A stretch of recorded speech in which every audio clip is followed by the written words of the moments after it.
Hi all, मैं श्रद्धा Birla registered dietitian हूँ। As a clinical nutritionist मैं इस फील्ड में 10 साल से हूँ। आज मैं आपको इस वीडियो द्वारा ऐसे मिनरल के बारे में जानकारी दूंगी जो हमारे खून के लिए बहुत ज्यादा जरूरी है।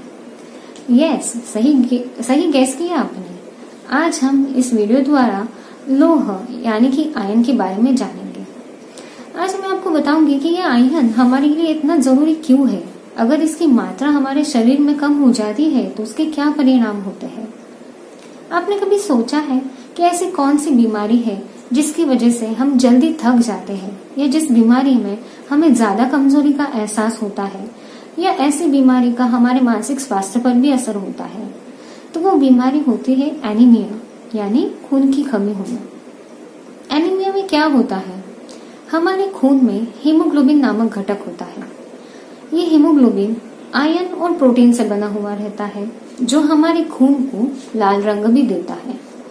एनीमिया में इस हीमोग्लोबिन की आवश्यकता अनुसार जो मात्रा चाहिए होती है वो कम हो जाती है। इसकी वजह से हम थकान महसूस करते हैं। ये हीमोग्लोबिन हमारे लिए कितना क्यों जरूरी होता है? हीमोग्लोबिन हमारे शरीर के अवयवों को ऑक्सीजन पहुंचाता है।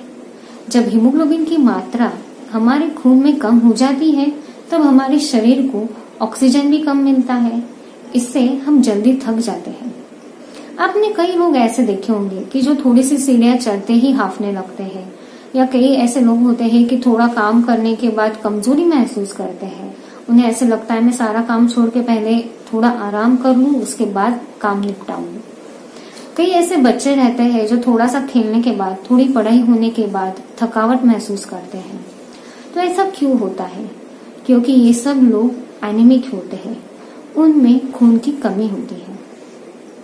अब आपको कैसे पता चलेगा कि हमें एनीमिया है या नहीं, या किन लोगों में एनीमिया हो सकता है? तो उसके लक्षण हैं जैसे कि बालों का झड़ना, चिड़चिड़ापन, दिल की धड़कनों का तेज हो जाना जिसे हम पैल्पिटेशन भी बोलते हैं, उठने के बाद चक्कर जैसे आना, या कमजोरी महसूस करना, थकावट महसूस करना। एनीमिक लोगों के चेहरे पर रौनक भी नहीं रहती क्योंकि ऑक्सीजन कम मिलने की वजह से हम जल्दी थक जाते हैं। अब मैंने तो आपको बता दिया कि एनीमिया के क्या लक्षण हैं। अगर इनमें से कोई भी एक लक्षण आप में हो तो जरूर आप आपकी खून की जांच कराएं और चेक करें कि आपकी हीमोग्लोबिन लेवल्स नॉर्मल है या नहीं। अब हम जानेंगे कि इसके कारण क्या हो सकते हैं। ज्यादातर कारण पाया जाता है वो है आयनयुक्त पदार्थों का पर्याप्त मात्रा में सेवन नहीं होना। ये ज्यादातर छोटे बच्चों में देखा जाता है क्योंकि आजकल बच्चे फास्ट फूड, पैकेज फूड्स जैसे कि chips, burgers, pizza, bread, ice creams, ये चीजें ज्यादा खाते हैं जिनमें से हमें विटामिन और मिनरल्स बिल्कुल भी नहीं मिलते। इस वजह से बच्चों के खाने में आयनयुक्त पदार्थ नहीं रहते और वो एनीमिक हो सकते हैं। दूसरा कारण है कि हमारे शरीर में से खून का बहाव होना।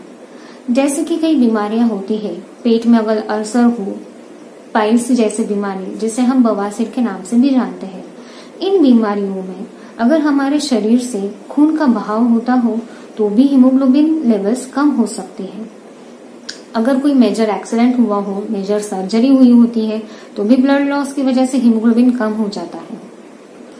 महिलाओं में ज्यादातर कारण होता है एनीमिया का कि जैसे कि गर्भवती महिलाएं, स्तनपान करने वाली महिलाएं, किशोरावस्था की लड़कियों में मासिक रक्तस्राव अगर ज्यादा मात्रा में हो, अधिक रक्तस्राव होता हो तो ज्यादा ब्लड लॉस की वजह से हीमोग्लोबिन कम हो जाता है। गर्भवती महिलाओं की आयरन की रिक्वायरमेंट बढ़ती है। अगर उन्हें रिक्वायर्ड आयरन नहीं मिला खाने में से या दवाइयों में से तो वो महिलाएं एनीमिक हो सकती है। डिलीवरी में भी महिलाओं में ब्लड लॉस होता है जिसकी वजह से हीमोग्लोबिन लेवल्स कम हो जाते हैं और वो एनीमिक हो सकते हैं। अब हमने देखा कि ज्यादातर जो भी महिलाएं और छोटे बच्चे प्रभावित होते हैं एनीमिया में, इसका मतलब है कि हमारे देश की आधी से ज्यादा लोक संख्या एनीमिया से प्रभावित है। लेकिन हमें ज्यादा डरने की जरूरत नहीं है एनीमिया से, क्योंकि सिर्फ आयन युक्त पदार्थों का हमारे भोजन में समावेश करने से ही हम हमारी हीमोग्लोबिन लेवल्स नॉर्मल लाके एनीमिया को ठीक कर सकते हैं। अब मैंने आपको एनीमिया के लक्षण बताए, कारण बताए। अब हम जानेंगे कि हमें आयरन किन चीजों में से मिल सकता है जिससे हम हमारे हीमोग्लोबिन लेवल्स नॉर्मल रख सकते हैं। सबसे पहले मैं आपको बता दूं, आयरन दो मूल रूप में पाया जाता है। एक है हीम आयन और non heme iron. Heme iron जो रहता है वो एनिमल फूड्स में से मिलता है, जैसे कि मांस, मटन, चिकन, मछली, अंडे, जो आयन के बहुत अच्छे स्रोत माने जाते हैं और इनका हमारे शरीर में एब्जॉर्प्शन भी बहुत अच्छे से होता है। अब आप वेजिटेरियंस लोगों को लगेगा कि हमें तो फिर मिलने से रहा आयन फूड में से, हमें तो दवाइयां ही लेनी पड़ेगी, लेकिन ऐसा बिल्कुल नहीं है। जो नॉन हीम आयन होते हैं, जो पौधों के स्रोत में से मिलते हैं, वो वेजिटेरियंस के लिए फायदेमंद रहते हैं। जैसे कि हमें ड्राई फ्रूट्स में से आयन काफी अच्छा मिलता है, काले मनुके, खजूर है, इनमें से आयन ज्यादा मात्रा में पाया जाता है। धान में से जैसे कि बाजरा, रागी है, सीड्स में अलसी है, हलीम है। हलीम में गर्भवती महिलाओं के लिए काफी फायदेमंद साबित होता है। इसमें कम मात्रा में ज्यादा आयन पाया जाता है, इसलिए जो भी एनीमिक हो या जिनकी भी हीमोग्लोबिन की मात्रा कम हो, उनको हलीम से काफी ज्यादा आयन मिल सकता है। और भी आयन के स्रोत हैं, जैसे कि हरे पत्ते वाली सब्जियां। ये सब्जियों में से आयन तो जरूर मिलता है, लेकिन इनमें ऐसे कई घटक होते हैं जिनकी वजह से आयन का एब्जॉर्प्शन हमारे शरीर में अच्छे से नहीं हो पाता। इसके लिए हम एक चीज जरूर कर सकते हैं, हम विटामिन सी से युक्त जो पदार्थ रहते हैं उनका हमारे खाने में समावेश कर सकते हैं। विटामिन सी के प्रेजेंस में हरे पत्ती वाली सब्जियां में जो आयरन रहता है उनका एब्जॉर्प्शन हमारी बॉडी में बहुत अच्छा होता है। अब विटामिन सी हमें किन चीजों में से मिलता है, जैसे कि आंवला, संतरा, मौसम्बी, अमरूद और नींबू। बहुत से लोगों को ऐसे लगता है कि विटामिन सी बोलते तो नींबू में सबसे ज्यादा विटामिन सी होगा, ऐसे उन्हें लगता है, लेकिन नींबू से ज्यादा अमरूद, आंवला, संतरा, मौसम्बी, इनमें विटामिन सी पाया जाता है, ज्यादा पाया जाता है।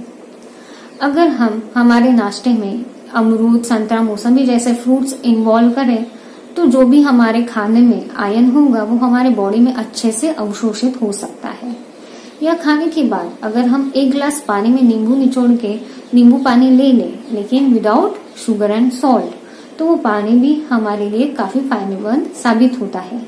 या खाने के बाद फ्लैक्स सीड्स या आंवला सुपारी, या अगर जब फ्रेश आंवला अवेलेबल हो मार्केट में और तब हम खाने के बाद एक आंवला खा लें, तो भी हमारे खाने में जो भी आयन रहता है उसका एब्जॉर्प्शन हमारे बॉडी में बहुत अच्छे से हो सकता है। और भी ऐसे कई स्रोत हैं, जैसे कि अगर आप लोहे के बर्तन इस्तेमाल करें खाना बनाने के लिए, लोहे का तवा है, लोहे की कढ़ाई है, तो भी इनमें से थोड़ा बहुत तो लोहा आपको जरूर मिलेगा, जो कि आपकी सब्जी या दाल में उपलब्ध हो जाएगा। इसके लिए जो भी मैंने चीजें बताई है आपको, उन चीजों का आपके खाने में जरूर इस्तेमाल कीजिए और आपकी हीमोग्लोबिन लेवल्स नॉर्मल रखिए। अब आप सोचोगे कि मैंने इतनी सारी चीजें बता दी, लेकिन बीट के बारे में तो मैंने कुछ बताया ही नहीं, क्योंकि हमने बहुत बार देखा होगा जिन लोगों को ऐसे होता है कि खून की कमी है, तो बाकी के लोग सलाह देते हैं कि खून की कमी है ना तो बीट जरूर इस्तेमाल करना, बीट से खून बढ़ जाता है या खून बढ़ने में मदद होती है, लेकिन ऐसा नहीं है। इसलिए हमेशा ध्यान रखिए, जो भी सलाह लेनी है वो क्वालिफाइड डाइटिशियन से ही ले। बीट में जो आयन होता है वो काफी कम मात्रा में होता है। जो भी मैंने अभी पदार्थ बताए हैं वो आयन से ज्यादा रिच है, वो आयन रिच फूड्स है, इसलिए उनका ही समावेश कीजिए, तो जरूर आपकी हीमोग्लोबिन लेवल्स नॉर्मल रहेंगी, और अगर कम है तो वो नॉर्मल आने के लिए जरूर फायदेमंद साबित होंगी। अगर आपका हीमोग्लोबिन बहुत ही ज्यादा कम है तो आपको डॉक्टर की सलाह से सप्लीमेंट्स या इंजेक्शंस भी लेने पड़ते हैं। अगर आप चाहते हैं कि ये नौबत नहीं आए तो आप आयन युक्त पदार्थों का आपके भोजन में हमेशा इस्तेमाल रखिए। इसलिए हमेशा ध्यान रखिए, हेल्दी खाइए, फिट रहिए। Thank you.